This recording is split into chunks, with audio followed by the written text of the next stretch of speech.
Better? Okay, Might yeah. have fixed the Technical sound glitches. issue there for you. Okay, anyway, well, sorry, we'll refresh briefly. We're looking at the unseen poetry questions. It's one that's regularly kind of sort of forgotten or omitted, but it is well worth your time, okay? It is worth more marks than Power and Conflict, and yet we don't give it anywhere near that time, partly because it's actually quite difficult to teach, because a huge amount of it is over to you guys. And if you think about it, though, you should be able to apply a lot of your knowledge. It is worth... It's hearing me. Hear me now? No. Now? I think we might need to exit it and start again. What about now? If anyone can hear us, put it in the chat.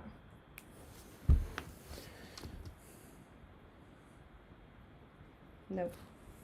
Okay, we need to kill it and come back. I can hear. Oh, good. Okay, so it sounds like we've got some people on now. Yeah. Yeah, good. Okay, Thank you cool. so much, guys, for confirming that. Helping us through technical problems, teething issues. Third time's a charm. Unseen poetry, it's really important. It's worth more than many of your other questions, okay, just in terms of marks. It's often forgotten because, of course, it's quite hard to sort of teach without effectively teaching them as poems, but that's no reason not to pay a substantial amount of your time and effort, okay? So our aim today will be to give you some of the raw skills to approach an unseen poem so that you know how to tackle that without maybe the fear that could be building up. We understand that when you've had taught content for poetry, at least you can feel that there is a degree of confidence that you know what to address and what to analyse. Unseen poetry shouldn't be that intimidating. Essentially, it's all about pattern spotting. And as long as you can observe patterns across a poem, which all of you, certainly from my class, I have total confidence that you know how to do that. So today we're just going to recap with you exactly how to go about breaking down that structure. So, those of you will remember that unseen poetry consists of two questions, okay? There are two parts to this. The first one is worth 24 marks, and the second for some reason is worth 8. I know you have just sat an exam that is 2 hours and 15 minutes. You will be, justifiably exhausted, and then there is an 8-mark question. What I would say is I know it's only worth 8 marks, but it is still a fairly easy 3, 4, 5, 6 marks to get. Please give it your time, okay? You don't want to ignore it. We've got various cases over the years where we have managed to get people an extra grade down to that question, okay? So I know it's 8 and the temptation will be to sort of, not pay it some time, but please do. And I think managing time's key for this exam. Obviously, with only between 10 and 15 minutes for this question, it's really important that you also don't give it too much of your time, because ultimately the majority of your marks are still coming from the first section for poetry, which is worth 24 marks. So be very careful that you keep that eye on the clock. Timing is often what lands a grade or what loses a grade. So be very careful in terms of your timing. And Marlo agrees, don't you, Marlo? You say hello? Yes. Okay. Yeah, on that front, every year someone spends more time on the second question than they do on the first, okay? So, pretty self-explanatory, but it's only worth 8 marks. Clearly give the first one majority of your time. There's a temptation, I think it's born out of the Power and Conflict anthology, that you spend more time looking at the one where you have to compare, but that would be a mistake. Yeah. Okay, so... the first question, part point 1, effectively, these are both called section C, and then it divides them, point 1 and point 2. I'll probably get that wrong and call it part, part 1 and part 2, So, we should be thinking about your process. This is all about skill, really, when it comes to unseen poetry, okay? It's more about process than knowledge. There's not a lot of knowledge you can bring into this, apart from everything you already know about poetry, okay? But it's going to be about how you do it and what you do. And I think we'd reassure you that you already have the transferable skills. And, I'm not going to be popular for saying this, but perfectly annotated anthologies of poetry is not good learning, okay? Good learning is not knowing how to approach a poem and being able to trust that you can see patterns and explore the effects that they might be creating. And you know what? The whole beauty of poetry is exactly that fact that you can explore and examine a poem and observe patterns across it and think about the various layers of meaning that could be there. Try and use phrasing that is tentative, like perhaps this could suggest, maybe the poet is implying. Those are how you protect yourself from making sweeping claims that you feel are perhaps not secure, that you feel are not an authoritative reading. Okay, you are allowed and encouraged to have your own opinion of these poems, and to do so, it's safest to use that kind of tentative language in order to explore it.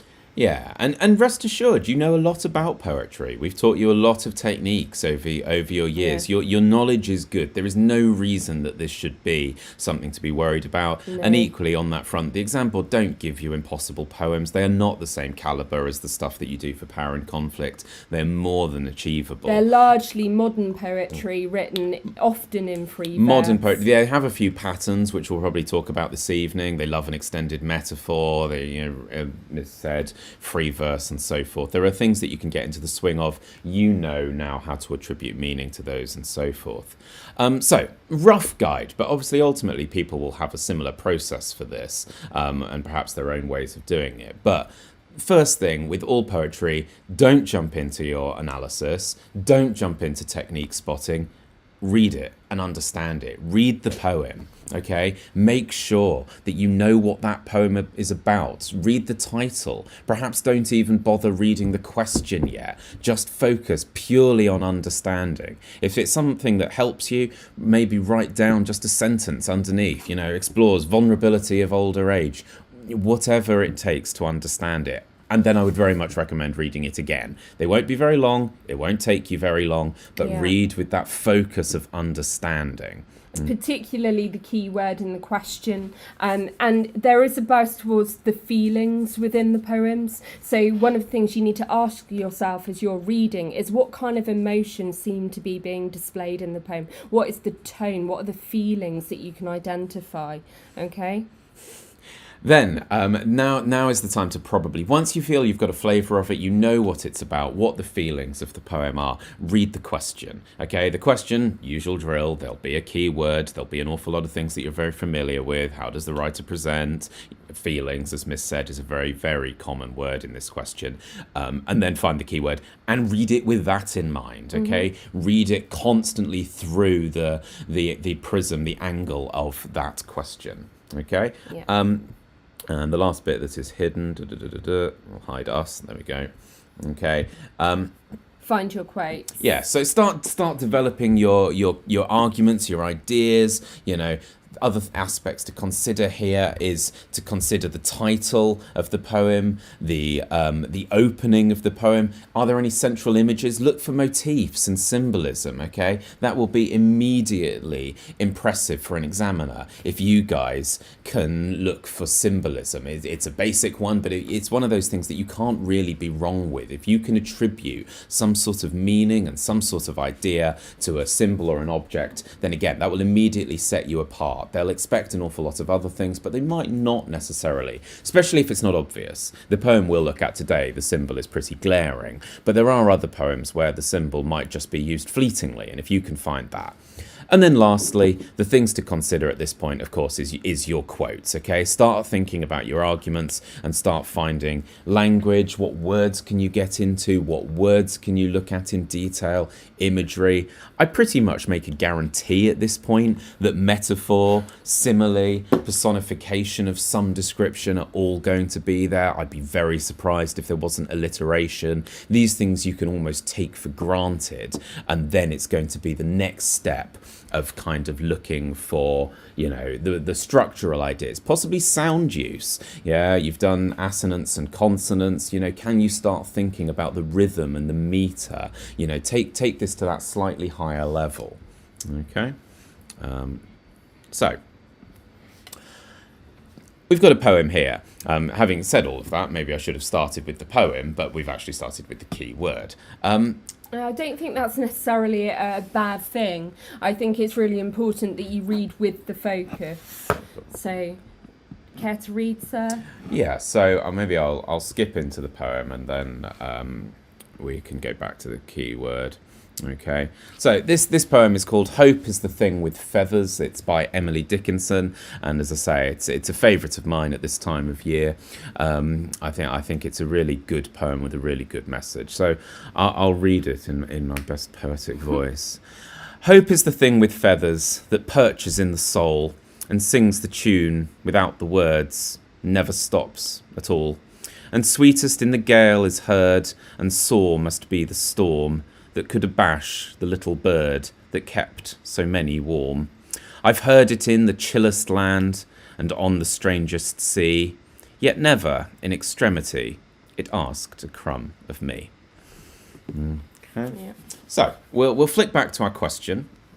Now, hopefully you're getting some sort of idea as to what the poem seems to be about. But the question, always fairly self-explanatory when it comes to English, is, in Hope is the Thing with Feathers, how does the poet present the speaker's feelings about hope? Okay, so fairly simple one. I think that generally the focus of the questions will tend to have a simple focus. You shouldn't be anticipating a really complex or difficult thematic focus to deal with. So prepare yourself to be looking for something that should be relatively clear from the poem. So what we'll do now is give you a couple of minutes to really read back over that poem and think about how hope is being presented. What might the sort of symbolic value of hope be in this poem, and what is the poet trying to leave us with a message of? Okay, so have a think about that now as we let you read from the screen for the next minute or so.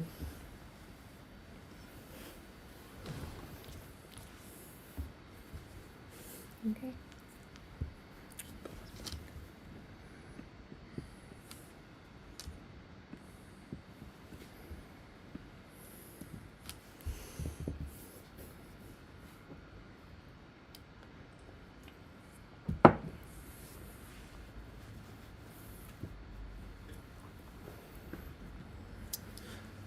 So remember to get down those first ideas as to what this poem is about at all, okay? We're going to be following a similar sort of structure to your normal regular English lessons, okay? And so I suppose one of the first points to make here is that first idea that comes to you about what this is expressing at Hope will probably be pushing you in the direction of your obvious argument. You should be beginning to kind of have some sort of understanding as to, how hope is presented in this poem. As Miss will talk to you a bit about, one of the things to look at here is the opening. The title of the poem is Hope is the Thing with Feathers. So clearly this idea of feathers is going to be instrumental to understanding this poem, and it's an image and a motif that kind of repeats pretty regularly in here. I think we can all spot the extended metaphor. That bird imagery, exactly. Okay. Do you want to talk through a certain part? Yeah, I think what we'll do now is approach it as we would in an exam situation, which is to break down what we're observing of the patterns in the poem. So obviously Sarah's already began to introduce to you the kind of idea of this central image in the poem, and birds are clearly part of that. So I'm going to let Sir talk through some of the imagery and language, and then I'm going to pick up some of the structural features that are worth observing here too. Okay. So we'll start with, the fairly clear extended metaphor here. I mean, on that note, as I murmured earlier, the exam board loves an extended metaphor. It's pretty regular for them to use. Extended metaphors or motifs. Both of those are really common, as you'll see later. And it's definitely worth going into the exam with your eyes open on that one. Yeah, immediately start hunting for those sorts of things, because it is not unheard of for them to talk about it. So I'll talk about perhaps some of the language and words, and then leave Miss to look at some of the sort of finer details. Hope is the thing with feathers that perches in the soul. So we've immediately kind of grounded this idea as part of us. The soul is a really easy word, especially for a lot of you guys to be thinking about, and the depth of this. But look at that word perches. Yeah, think about what birds and how they perch and what that suggests. There's something really tentative, isn't there, about that image of perching, as if you're not totally secure. Sort of secure. Waiting. It's a sort of, watching, waiting. It perches in the soul. It's forever there, but always ready to move. Yeah, and sings the tune without the words and never stops at all. Yeah, we're picking up this sort of thread of kind of resilience here. Never stops, and then dashes. Emily Dickinson loves a dash, and we are big sort Dash of advocates of the too, dash. yes. You know, you've been told to use them in your other language papers, but you know, look at the volume of them here. It's kind of breaking this up. It's, yeah, in this sense, advancing this idea of resilience and longevity at all. That's Azura is highlighting You're that kind of starting permanence. to touch on stuff that I'll bring up with the structural points as well, but there's this idea that the dash is an interruption, right? So it's a form of parenthesis, and its job there is to interrupt, and Sir's basically pointing out that the interruptions don't stop the image of this bird that can tolerate and sing throughout. Yeah, and so it goes on. And sweetest in the gale is heard, and sore must be the storm that could abash. I always find that word abash, the little bird. We've got this sort of symbol of vulnerability here. Not only is this, you know, this image of nature and birds and so forth, but now it's little. There's a vulnerability to it. But note the strength of our vulnerable little bird in the storm here. Yeah, it's brave and at this point, Dickinson brings in the sort of universality of it. You know, it kept so many warm, so many people. We've talked to you before in English about the human condition, you know, and society. And now this is offering warmth and support to millions, everyone. Something else to point out, and so I don't want to step on Mrs. Toes later, but you'll notice the anaphora here, you know, and never stops at all, and sings the tune, and sweetest, and sore. There's a real layering process going on that is kind of, you know, illustrating the power and the volume of sort of hope that this bird is giving so many people. I think we'll talk a bit more later about like using ambiguity when perhaps labelling a few techniques. You know, we had a discussion as to what we felt that technique was, that there's an aphora, but there is something else going on there, which we'll probably talk about a little bit later. Yeah.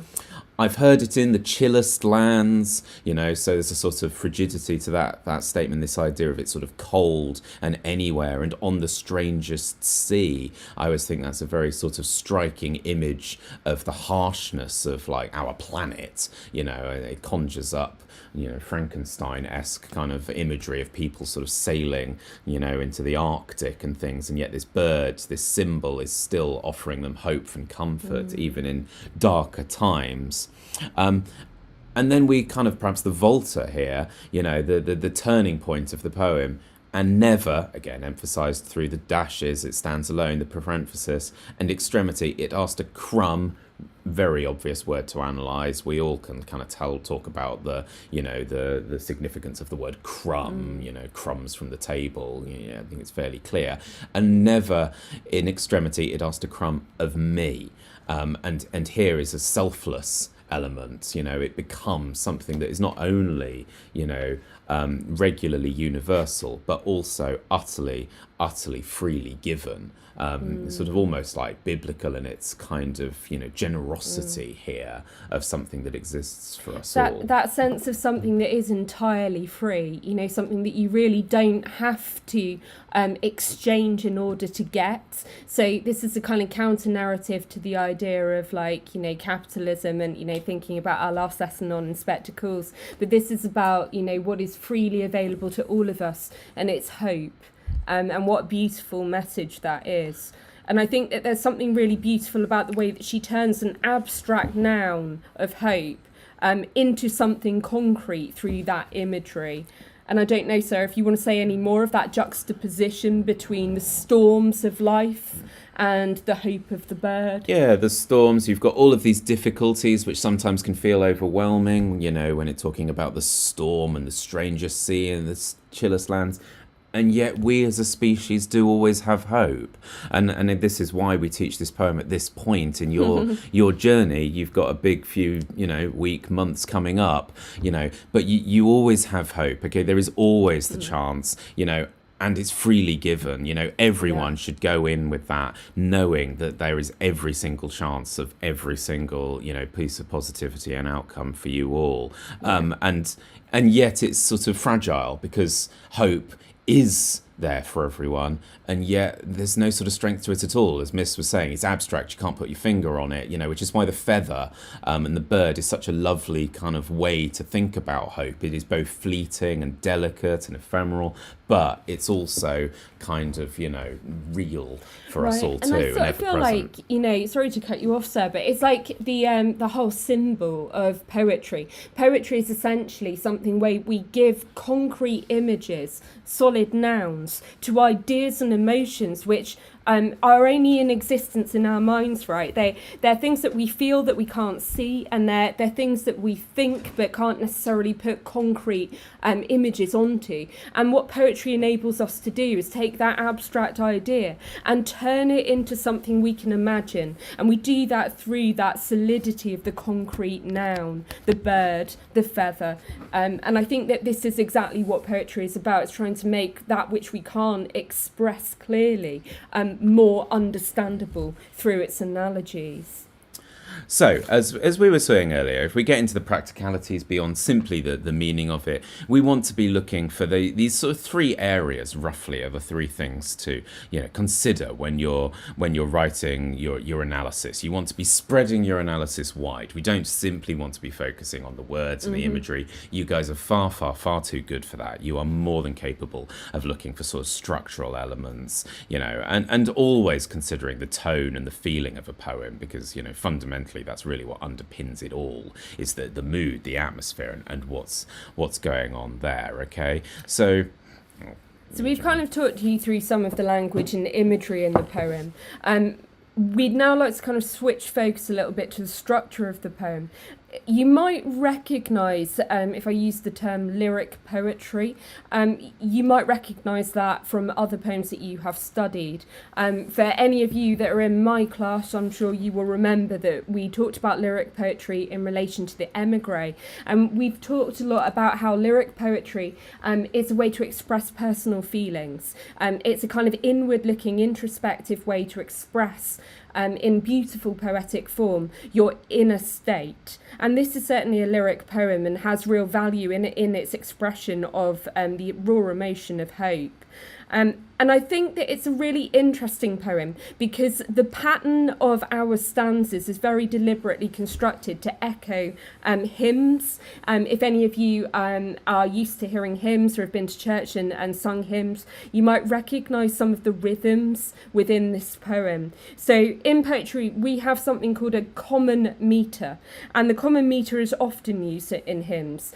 She uses a kind of loose version of that here. So you'll see that across our three stanzas we have quatrains, and across our quatrains there is a kind of pattern that moves roughly between 8 and 6 syllables in a line. She's loose with how she applies this because it needs to fit the emotion accurately, but there is a vague pattern here that you might be able to spot. Think of it as roughly 4 to 3 main stresses, according to whether it's an 8-syllable or a 6-syllabled line. Now, the best comparison for this that I could give you to prove that this is hymnal in its qualities is Amazing Grace. So if you know the hymn of Amazing Grace, you might recognise the patterns in this poem. So we've got hope is the thing with feathers that perches in the soul. So at the start, we've got this kind of very much 3 beats per line. Then and sings the tune without the words and never stops at all. The drifting down from an elongated line into a slightly shorter line with fewer stresses again is really deliberate. It's as if offering reassurance after the thought that has come before. So you get a slightly longer thought with then a kind of reassurance that follows it. And this is why poetry is so interesting and clever, is because the patterns and the construction of it convey meaning in themselves. And Sarah's already discussed with you the use of the anaphora with and that is scattered across your poem. And I think that, again, this is a really deliberate and important aspect of the poem because it's an accumulation of strengths of hope, right? So with every and And sweetest in the gale is heard, and sore must be the storm. We've got this kind of accumulation that's happening, suggesting here that hope cannot be contained, and it grows across the poem. And this is a really clever use of structural patterning and features. And I think we were having a debate as to whether this is polysyndeton or whether it was anaphora. It's a bit complicated, and our advice on this would be that you simply refer to something like this as anaphora rather than polysyndeton. Reasons just being about grammatical specifics, about clauses and parenthesis, and whether you want to acknowledge that this is like almost delivered in one breath. You'll see that there's just one full stop that comes at the end of the poem, as if it's all being delivered like in this one breath of thought. But we would advise you to be more purist about it and go just for the anaphora rather than for the be clear. polysyndeton. Try not to guess, I think, is the advice here. And you know, if you do or you're unsure, certainly show that kind of hesitation. You can say things like, you know, perhaps functions. You know, you like can show a little. You know, polysyndeton. it almost seems like polysyndeton. Or you can use the term polysyndetic effect. And you can say that it's having that same accumulative effect that we would analyse in polysyndeton. For those of you that aren't sure, polysyndeton is that repetition of those small conjunctions like and, or, etc. And I think it's that repetition of the and that makes you think of it. Think of the inspectors, you know, fire and blood and anguish. But that's a much more classical example with the sort of, you know, bang, bang, bang kind of staccato element of, you know, objects. Whereas this one, because as Miss was saying, there's too many bits in between. But one of my favourite things is note, as Miss just murmured, there's no full stop, not until the end. And that in itself has a symbolic kind of purpose here, that it keeps going, you know, it doesn't stop, which, you know, is quite actually, literally in the on poem. that point, I would kind of add in on the enjambment there as well, which also builds this flow across the poem, as if like building a momentum. And it's almost as if she's like building this certainty in the importance of hope as she progresses across her poem. And I get this real sense that the enjambment here is being used to kind of suggest this concurrent thought process and this real confidence in the idea of hope. And it's a very clever use of enjambment. It's very purposeful. I think the other kind of aspect to pick up on is, so we've talked about metre and we've talked about patterns across the structure. I would also point out that use of slant rhyme here is very deliberate. So do you want to recap on slant rhyme? So remember slant rhyme, guys. This is rhyme that is effectively imperfect. And to give you the sort of technical definition, it's because the last syllable, the last sort of phoneme, you know, so where we've got soul and all, the ul sound is consistent, but the vowel primarily before it is incorrect or is different. So the soul, you've got the but o the consonant sort of sound. is the same at the end. The consonant sound, the L is the same, but the bit before it is incorrect. So all versus ol, you know, the vowel is different. And so think back to your knowledge of which poem, for me, very famously uses a lot of slant rhyme and exposure, you know, and think about the effect that this is creating. And it's got a certain rhythmic quality, so it's got a beat and a sort of consistency to it as it drives the poem forward. And yet at the same time, there is a discomfort there. Yeah, and so I'll kind of jump in here. So method spotting is really important in terms of you explaining what the author is doing. But it's only worthwhile if you can justify the effect that it's also creating. And here, I think that why I love this poem by Emily Dickinson is partly because of how clever the effect is. What she's almost suggesting by that slightly imperfect rhyme is that hope can exist in an imperfect world, right? So this idea of the slant rhyme's imperfection, reflecting that our world is imperfect too. And gosh, we wish it wasn't. But honestly, I think the beauty of poetry is that small technique can carry so much loaded meaning symbolically. She's effectively teaching all of us that hope exists in that imperfect world if we can just hold on and find it and listen for it. And I think that listening and hearing sound pattern is also incredibly important when you're thinking about structure. But it's also key to our poem. It's one of the most intense forms of imagery that is used to build the feelings and the tone of this poem. It's the auditory emphasis on sound. Think bird song and what it symbolises, that beautiful sound of hope. Do you want to add anything else there about the feelings and tone of this poem? I mean, people often ask, what does that mean? I think you sort of have to let it almost come to you. You know, you have to think, you know, what is that first impression? What tone does this have? We've done quite a lot of work in many ways on tone. If you think back to your lessons where we've kind of identified a little bit with the writer's perspective, you know, you can bring in some of that, you know, I mean, very simply, is it positive? Is it negative? But then try and get to be a bit more specific. Is this, you know, optimistic? Think about emotion in the voice of the author. Think about if they were reading their own poem, what are they emphasising? What emotion are they drawing out from it? Okay. I sort of realised there that I've used the word the author, but, you know, as you'll know from class, I would be at pains to point out it's the speaker, and we shouldn't conflate the two necessarily.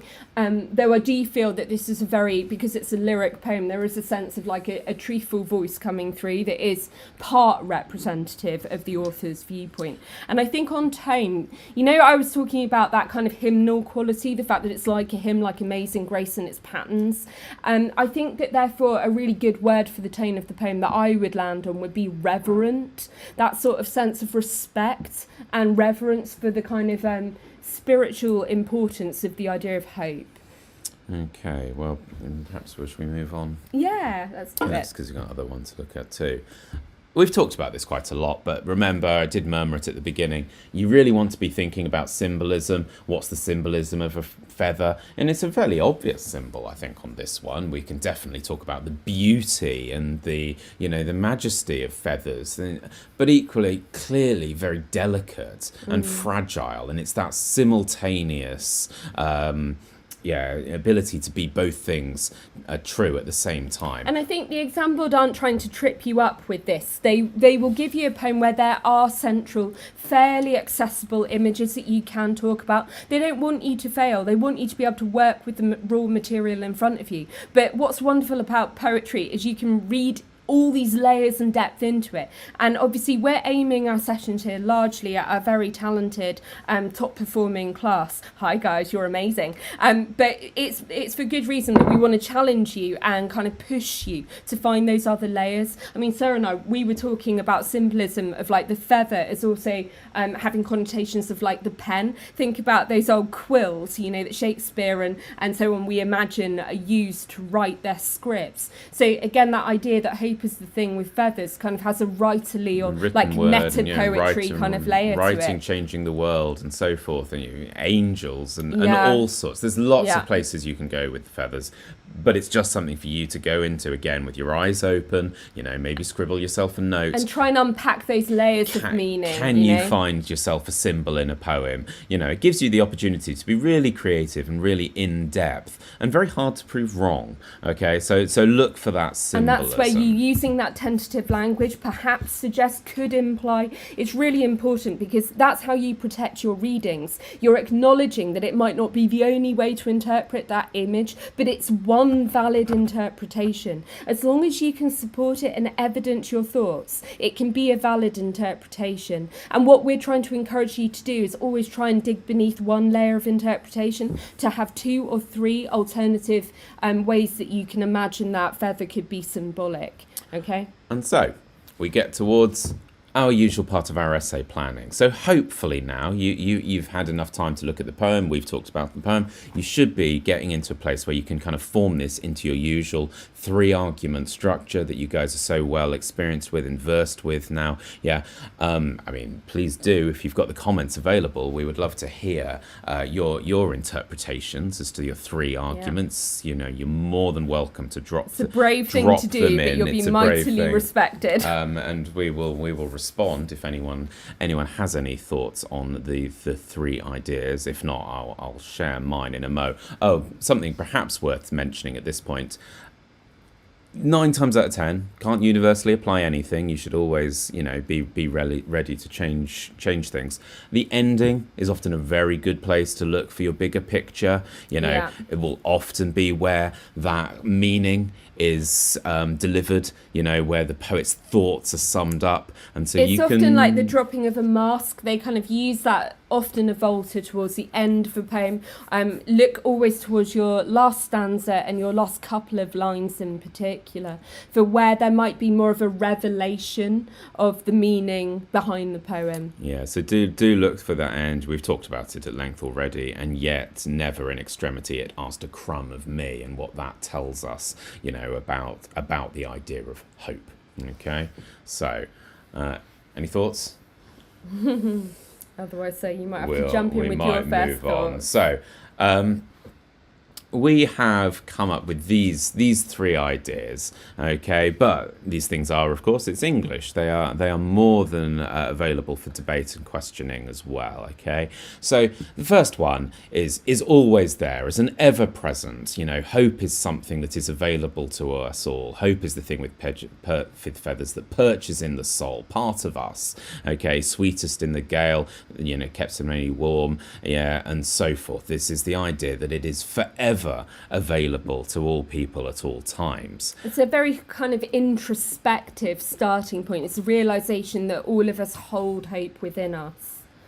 Yeah, and it's something that we are born with as humans, that we have with us at all times, and it doesn't matter what. And people can be in the darkest days and perhaps experience the worst things that humanity throws at themselves. And yet they still have hope that tomorrow maybe this will end. Tomorrow will be, a better day. Okay, so I gather we've got a comment. Yeah, it's for the bigger picture, so I'll come to Joris's comment in a minute if you want to do your alternative. Alternative is just the fragility of it. This would probably be my opportunity to talk about the symbolism. Yeah, it's very easy and simple opportunity, to mention the fragility of the feather, and how this is fragile, the fact that it's a little bird, okay, maybe the perches suggest that it's not gotten permanence, forever, that this is something we as a species have to look after, that whilst it is universal and it is available to us all, we have to make sure that we are, simultaneously looking after it. And I think I would point out that contrasts in poetry are really important as well here. So for an alternative line of argument, you want to look at the contrast or the conflict at the heart of the poem. And here we could pin that down to be a sort of contrast between two strong sets of imagery, one constituting the bird as a symbol of hope, the other is the storm and the sea as a kind of image of threat. And this is representative of like the dangers and turbulence of the world that we all inhabit. So at the heart of our poem, we've also got a conflict, and it's about how we preserve that vulnerable, fragile bird of hope in a world that is turbulent and at times stormy. So I would recommend you look for conflict and contrast as well for your alternative contrast argument. Is another one that's nearly always in the poems. Yeah. And the example loves a bit of juxtaposition and contrast again, if you can spot that. Okay, and so leads us lastly to the bigger picture.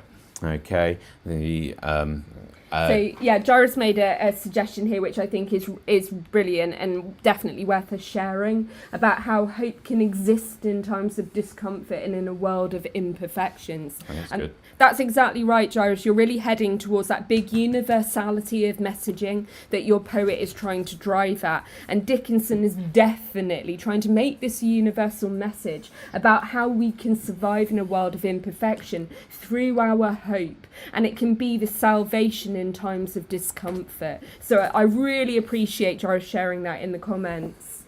We've also got Sosa's comment as well for an alternative look at the bigger picture, which is that hope can transcend human skepticism and disbelief, which discourages people. Guys, you're really evidencing why you are such a thoughtful and talented bunch, and you should be really confident that your interpretations are quality. And it's so impressive, guys, to go so big, you know, on your ideas, and that will, undoubtedly impress the examiners when you're going to that level. You're not just talking about, hope is, something that we all have. Yeah, you're really kind of thinking about what the poetic purpose is, which is so impressive to be able to do that from a poem that is unseen. Yeah, this is not a poem that you've studied. You've not been told how to do this. Yeah, you've not been told like about it and just pre-learned Yeah, it. you can't pre-learn. You've come up with those ideas and so on, and that's. And we've got a lovely top one drawer. here from Rebecca as well about how the semantic field of remnants, i.e. through feather and through the crumb imagery of hope, is presented to be something that is eternal even, and provided to solve the different and difficult aspects of life. I really love the way that you're kind of picking out the patterns. Apologies for the dog here. The patterns in the language and how they are being used symbolically. So again, really thoughtful analysis. Thank you for that. Okay, we might move on because we did promise to get to the second question. Okay, and so like we have a model.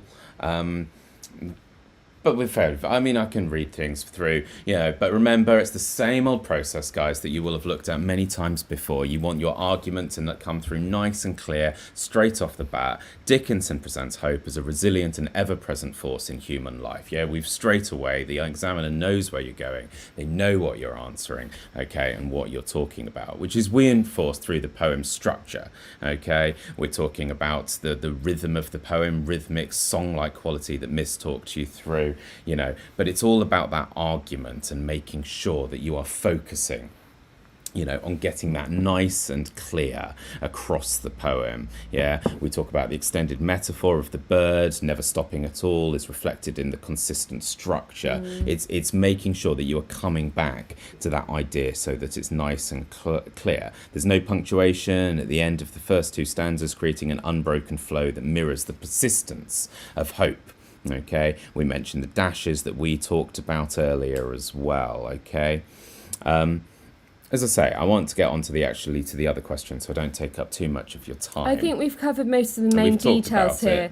I would add that one of the things that a lot of very capable students come weaker with is that ending of the paragraphs. You know, if you've had that conversation with me in class, and I think that Sarah's modelled out for you here fairly clearly how to kind of neatly tie off your paragraph with that. Finally, the three stanzas form with a steady ABAB rhyme scheme provides a sense of balance and stability, further emphasising that hope is a constant and reliable presence in human existence. And what you'll notice there is that he has still linked this back to a kind of bigger picture, that purpose of the author. And one of the conversations I was having today with a brilliant student was about that bigger picture danger of like running out of good ideas to put into your effective link part at the end of your paragraph. But the way to do it is to tap the universal message that you've just proven in the rest of your paragraph. And a really simple way of doing this is using the author's name. Sir didn't even need to do that in his modelled example for you here, but you can do that additionally. Yeah, you almost take the words from your beginning and kind of, bring them back. Try to reframe them. You don't want to literally just copy and paste what you said at the beginning. But you guys are too good for that. We don't need to focus on that at this point. It's all about that process. So, point 2. Okay, so the second question, the absurd question at the end of a very long exam. Okay, will put us back.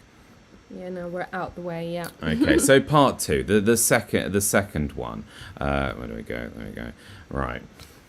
So this one is a comparison. It gives you, for some reason it's decided at the end of all of that, what you really want to do is read another poem. And this one's comparative, which can feel quite threatening, I think, when you've already analysed one poem in depth. It can feel like this is a really lengthy comparative task. It essentially isn't. What they want from you is to focus on the methods and to be very much summarising that. Yeah, you'll notice the question. I mean, we get used to looking for keywords, and if you weren't on it, which is why it's so great to have you all here this evening, you would look at describe their feelings about positivity, and you'd be away. But of course, actually, there's kind of a hidden keyword here, and it's what are the similarities and or differences between the methods that the poems use, the poets use. So this question is all about method, and normally we kind of loathe technique spotting in English. It's not something you should do, and yet this is not looking for that depth of analysis that you might be kind of trained to do on all of the other questions. Sir isn't saying don't find methods. He's saying that don't just name methods for the sake of naming methods. methods thinking you're picking up marks.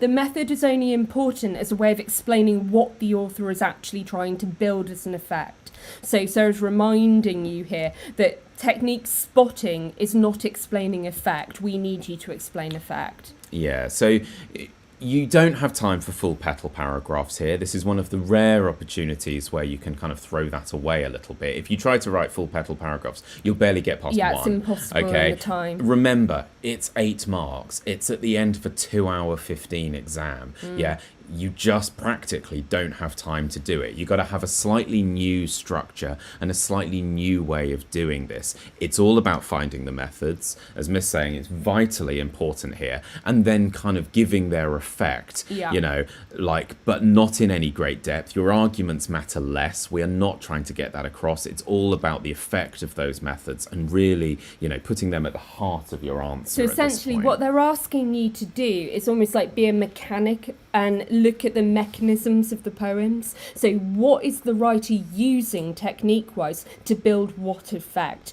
They want you to almost pick it apart, be forensic about it. Okay, so we're going to read for you the poem, which is going to be the comparison poem for Emily Dickinson's that we've just studied. Okay, and so this one's called The Orange, and I think Miss will read this one to you. Okay. At lunchtime, I bought a huge orange. The size of it made us all laugh. I peeled it and shared it with Robert and Dave. They got quarters and I had a half. And that orange, it made me so happy, as ordinary things often do just lately. The shopping, a walk in the park. This is peace and contentment. It's new. The rest of the day was quite easy. I did all the jobs on my list and enjoyed them and had some time over. I love you. I'm glad I exist.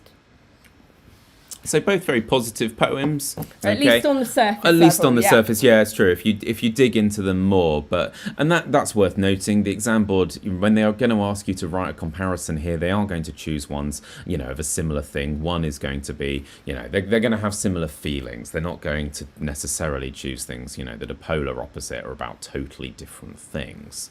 Okay. And I would love to start challenging people now in the chat to drop any similarities and differences that you can identify between the two poems in terms of how they present positivity. Remember, that's the key word, but we're looking for methods that they are using that are either similar or different.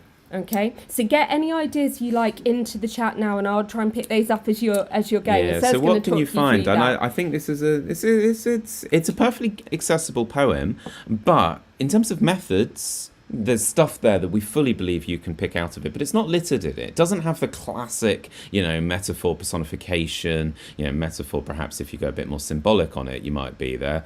Hint, hint. But the personification and similes, a little bit limited. So what can you guys spot and find in terms of method? Remember, structural stuff too can come through here. First thing you should probably be asking yourself, can I identify the form? Yeah, for classes of your ability, are you able to tell me, you know, what type of poem it seems to be? Yeah, so we've already got Kenna picking up on the rhyme between the second and fourth of the lines. And so start thinking about what that rhyme is doing. Yeah, absolutely spot on. So you immediately, we're able to draw those comparisons. Both poems are using rhyme, aren't they? I mean, admittedly, one is slant and one seems to be a bit more I would perfect. argue that this one is closer to perfect with laugh and the half that Ken has picked up on. So you've got a slightly more perfect form of rhyme here. Is that deliberate? What could that be revealing?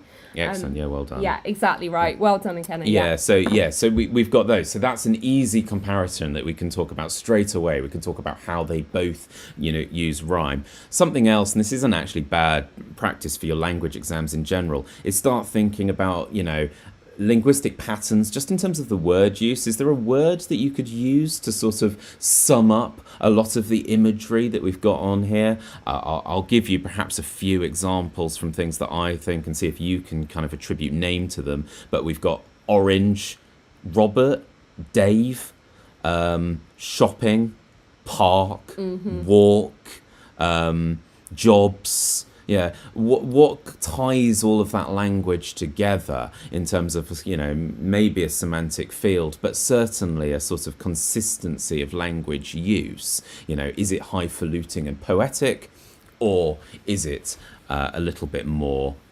domestic? Very much a leading question there, sir. Yeah. And in terms of imagery, so Sarah's already pointed out for you that the poems don't necessarily have really obvious similes or personifications that you can kind of immediately identify. So you need to be prepared to look beyond that. One of the things that my guys have been taught is to think about what objects are being compared or what images are being compared, and if one is being used as like a stand-in for a bigger idea or another idea. We've talked about metonymy before, this kind of use of an image to stand in and connect for another, and here the orange is being used very much as a symbolic noun. It's just a concrete object, right? An orange is a thing you can touch. So in terms of concrete nouns, they are things that we can actively touch. The orange here is representative of something, and again, any ideas about what you think this orange might represent, please do drop them into the chat. Okay. I think what we'll do now is we'll look at how we would answer that, and maybe we'll spot a few more methods perhaps as we go. Yeah. Okay. So remember, it is not a full petal paragraph. It is 8 marks. This is all about your identifying methods, and you've got to be a little bit more succinct then in how you write this. So we had quite a lot of discussion about this, but it is probably worth a very quick summary. But by that, we genuinely mean very quick. I mean, essentially, you're not picking up marks for argument line, which it pains me to say, because argument is really the crux of a good essay. But they're not testing you on that for this question. What they're testing you on is ability to explain the mechanics of the poems. Okay? So what we're modelling out for you here on the right-hand side of your screen is how to write this in a really dense way, where method language is being used immediately. So you've got that terminology in there really fast. So, sir, do you want to read that opening? Yeah, so we've said at the beginning, you sum up the shared feeling expressed in both poems, for an example, positivity, and we start by saying, both Dickinson and Cope, top tip from Miss here, the author's name, that's immediately saved me from having to write out. Always surname. Yeah, always surname, and I haven't had to write out Hope is the Thing with Feathers, Dickinson. Explore feelings of positivity, straight off the bat, keyword. Dickinson used through half-like quatrains, and Cope through free verse, okay? So immediately, first, even though it's the intro, I've dropped in methods for a change. So we've got hymn-like straight away, quatrain straight away, and free verse straight away. And what Sarah's now done is point out the similarities and differences immediately between them. They're both about feelings about positivity, but there are key differences in the forms that they're using to communicate that message. So in one sentence or 2 sentences, you're trying to pack it with as much technical language as you can to explain the purpose of each poem. And then we go on, and again, I think this is a really key one. No, it is not the normal sort of point that I'm afraid you've been sort of taught and, trying to write for years, which is all about that nice, clear argument. This is one where you can actually finally perhaps lead with the technique. Yeah, the method. Dickinson uses slant rhyme. Straight away, I've gone straight to the method, soul and all, to show that hope and positivity exist in an imperfect world. And then we've talked about what that technique does, okay, which is really what the emphasis this is all about. It is talking about why that technique is used, what is the effect of that technique, why is it used, why that technique, okay? Then, similarly, okay, we've got a comparative word, and we've gone straight into the second one. Cope uses a rhyme scheme closer to perfect. That's me slightly hedging my bets a little bit with my language, because again, there's some debate about some of the words, half and laugh. And again, that kind of is accent dependent as well as to how you pronounce the words, as to whether you will feel that is a full rhyme or not. So Sarah's been kind of tentative there with his terminology, calling it closer to perfect. And you've explained again the purpose here, illustrating how positivity and happiness emerges naturally in everyday life. So what you've done here is contrast between the 2 poems, how rhyme scheme is being used across those poems. Okay, and so again, same sort of thing, isn't it? Cope uses a rhyme scheme straight into that point, relatively quick, give an example, and then straight away I've gone into the meaning and the effect. I would try to focus on the methods, perhaps more than the words here. Yeah, I think you've kind of proven yourself across this exam by this point that you know how to do connotations and that sort of thing. I'd focus more on why that method is used. And then note, this time I've gone to Dickinson also uses symbolic objects to portray her positivity, and I would be going on to talk about the feathers. The other thing we murmured is same technique, as we've said before, with a different effect. Yeah, so both of those I've kind of pitched them together as rhyme. Or you could do different techniques. This one uses a simile to create this effect, similarly, or alternatively, this one uses a metaphor and match your techniques. Yeah, so we're saying that a really smart method for how you structure this is either to match the same techniques for a different effect or different techniques that produce the same effect. It just gives you a way of framing your comparison neatly. So that would be our top tips. And you're aiming to do that 2 or 3 times. If you're a really quick writer and you're able to get more in, please do. But don't forget, you must have the effect alongside your method. Yeah, so this is where it pains to point out there is a subtle difference here, but you don't simply want to technique spot. Don't go, this one uses this one uses this. You still have to be giving it those purpose and effect, and you want to be really just doing this probably until you run out of time in the exam. Okay, hopefully you'll be spending about 10-12 minutes on this 2 to 3 times. You can give double readings of your techniques, but really this is so time dependent. It is better to move on and give more methods than it is to squeeze things. I don't want you to write only deal with one poem and loads of detail when you should have been dealing with a couple and several methods. Okay? And I think at this point I'm going to tell you one of the key ways that students go wrong. So in the exam, one of the big dangers is students over annotate poetry. And again, I cannot say this enough, annotation does not mean good learning. And essentially in an exam context, that activity can go on far too long and not benefit you in terms of picking up any marks. Because unless you are constructing good writing and evidencing your thoughts on the actual answer, not on an annotation, it is pointless. So you need to annotate or work smart when you're doing that. You're looking to extract maybe 3 key lines that you can pull apart, and you are trying to move with pace and speed so that you have enough time to write and unpack. Try and put confidence in yourself unpacking the meaning as you write, rather than thinking that you need to forload, I can't think of the right term for it, like pre-prepare all of that thinking time. You don't need to write huge amounts out. We have complete faith in you. We've got hope. Yeah, that you can do that as you go. You will be able to spot those techniques and that sort of ideas, as you begin to write. You don't need to write it all down twice. Because you cannot perfectly plan and write within the time frame they give you. They just don't give you the time. So one of the big ways students go wrong is that we get your papers back, the actual papers you write on in the exam, and we see whether you've over-annotated those extracts. So please be really careful about how you manage your time for this exam paper. And I think what we'll do now, sir, is kind of open up the invitation for people to stay with us in the chat if they've got key questions or if they want any further advice about what to do for this particular part of their Literature Paper 2 exam. Otherwise, thank you so much for joining us. We really appreciate it. And sorry that, we still have a few tech issues. We're racing home from work and trying to do this at the end of a very long day. So thank you so much for being with us and just really appreciate your time. Yes, thank you all. But remember, you can practice unseen poetry. Don't forget it. It is worth more. And read poems, guys. Come and ask me in class. I can give you some great recommendations. 32 marks are available here. That is more than your powering conflict. Okay, so it is worth your time. And I give a shout out for Poetry Foundation Online. Just type that into Google. You can get lots of access to all sorts of poetry on there. Try and challenge yourself to read some poems. It just helps prepare you well for that exam. Yeah, the more you do, the easier you are. Yeah, if you read several before now and then, you're in a better place. So yeah, any questions? Or please we will do wrap stick up. them into the chat. Okay, and we'll hang about just in case you've got any further questions for us. But otherwise, guys, feel free to log off. We really appreciate you being here.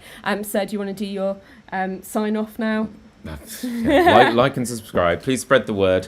Okay, guys, we'll try and do this at least once a week. We will try and perhaps get some shorter videos out there as well. They're a bit more accessible for sort of rapid revision. But yeah, we will be here semi-regularly for a while, and then hopefully you guys can use it as a tool to go back over if you need any top tips. Okay, so we've got a really good question here from opening up those questions from Asosa about the model paragraph and the link part, and whether it's possible to link back to the question whilst it is attached to a technique, like in the model. Yeah, 100%, of course you can. And that might be a really good way, Asosa, for you to kind of like keep the focus of your paragraph neat, is to link back to what your author is trying to do with that technique. It's a really good way of approaching it. So you're effectively using the author's name again. Remember, surname always rather than first name. There's no point with the whole name, you just go for the surname, and then link it back to the technique and the keyword in the question. And most importantly, explain why your author is trying to deliver that message through that technique. Okay. I'll wait and see if anyone else is brave enough to share.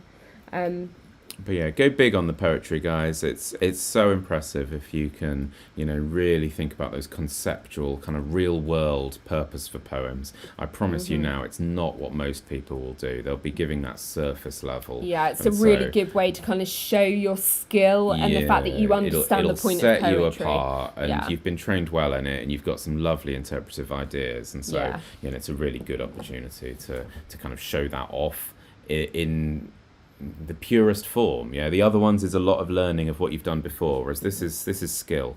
This is what you guys can apply. So it's a question to be approached with some optimism, to be honest. Yeah. Okay, well, I think it probably just about wraps us all up. I think any further questions, obviously you see us daily in your classroom, so if you want to ask us anything, you don't have to be in our class, you can still come and ask us anything that you might have as like a burning question about this. Feel free to have a go at writing these up as practice essays as well. You know where to find us, we will happily have a look for you. And thank you so much for your time and for joining us this evening. Best of luck with the rest of your revision, and see you guys tomorrow in class. Thank you very much.